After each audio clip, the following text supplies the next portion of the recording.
Shri K Ramachandran, ബഹുമാനപ്പെട്ട ജലവിഭവ വകുപ്പ് മന്ത്രി ശ്രീ കെ രാമചന്ദ്രൻ. പുതുക്കാട് നിയോജക മണ്ഡലത്തിൽ വല്ലച്ചിറ ഗ്രാമപഞ്ചായത്തിലെ ഒരു പ്രധാനപ്പെട്ട ജലസേചന പദ്ധതിയാണ് വല്ലച്ചിറ ലിഫ്റ്റ് ഇറിഗേഷൻ പദ്ധതി. ആ പദ്ധതി 2018 330 ലക്ഷം രൂപയ്ക്ക് ഭരണാനുമതി ലഭ്യമായതാണ്. ഇപ്പോൾ 6 വർഷമായിട്ടും ആ പ്രവൃത്തി പൂർത്തീകരിക്കാൻ കഴിയുന്നില്ല.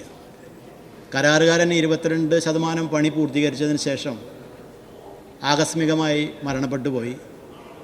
തുടർന്ന് അദ്ദേഹം കരാറ് റദ്ദ് ചെയ്ത് പുതിയ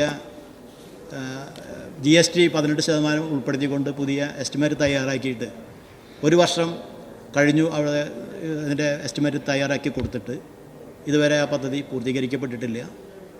മണ്ഡലത്തിലെ പല കാര്യങ്ങളിലും നല്ല പിന്തുണ നൽകി പല പദ്ധതികളും പൂർത്തീകരിക്കുന്നതിന് വേണ്ടി ഇടപെടൽ നടത്തുന്ന ജലസേചന വകുപ്പ് തോട്ടുമുഖ ലിഫ്റ്റ് ഇറിഗേഷൻ പദ്ധതി ഉൾപ്പെടെ നടപ്പിലാക്കാൻ വേണ്ടി പ്രത്യേക പരിഗണന നൽകി സാമ്പത്തിക സഹായം നൽകിയിട്ടുള്ള ജലവിഭവ വകുപ്പിനെയും മന്ത്രിയെയും പ്രത്യേകം അഭിനന്ദിച്ചുകൊണ്ട് ഈ പദ്ധതി പൂർത്തീകരിക്കുന്നതിന് വേണ്ടി അടിയന്തര നടപടികൾ സ്വീകരിക്കണമെന്ന് ഞാൻ ഈ സബ്മിഷനിലൂടെ അഭ്യർത്ഥിക്കുന്നു. ബഹുമാനപ്പെട്ട മന്ത്രി, സൂചിപ്പിക്കപ്പെട്ടതുപോലെ ആ പദ്ധതി ആരംഭിച്ച പ്രവൃത്തി നടന്നു വരുന്ന സന്ദർഭത്തിലാണ് കരാറുകാരൻ്റെ ആകസ്മികമായ മരണമുണ്ടായി. അതിനുശേഷം ആ കരാറ് വീണ്ടും 2018 DSR പ്രകാരം അതിന് എസ്റ്റിമേറ്റ് തയ്യാറാക്കി അത് ജലസേചന ഭരണവും ചീഫ് എഞ്ചിനീയർ പുതുക്കിയ ഭരണാനുമതിയായി സർക്കാരിൽ സമർപ്പിച്ചിട്ടുണ്ട്. ആ നിലയിൽ അത് വളരെ ഗൗരവത്തോടുകൂടിയാണ് കാണുന്നത്.